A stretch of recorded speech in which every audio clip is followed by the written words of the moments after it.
পৃথিবীতে কেউ আপনাকে কষ্ট দিয়েছে, গালি দিয়েছে, রাস্তা বন্ধ করেছে, যত রকম যন্ত্রণা, দুঃখ, বিপদ সবকিছুর কারণ হয়েছে।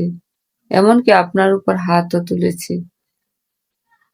আপনার সাথে সাথে প্রতিবাদ করার দরকার নেই। আপনি যদি সাথে সাথে প্রতিবাদ করেন, আপনাকে যতটা কষ্ট দিয়েছে তার চেয়ে কমও হয়ে যেতে পারে। এজন্য একটা বুদ্ধিমানের রাস্তা অবলম্বন করবেন, যেটা প্রতিশোধ হিসেবে, উপযুক্ত প্রতিশোধ হিসেবে কাজ করবে।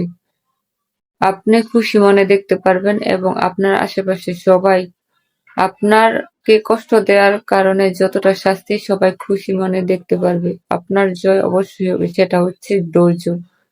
ধৈর্যটাই আপনার সব ধরনের আপনার উপর জুলুম করা অত্যাচারের প্রতিশোধ এক নিমিষে শেষ করে দিবে। আপনার কাছে অতিরিক্ত একটা ফল এনে দিবে, যেটা আপনার কাছে সবসময় নেওয়ার আশায় হয়ে থাকবে।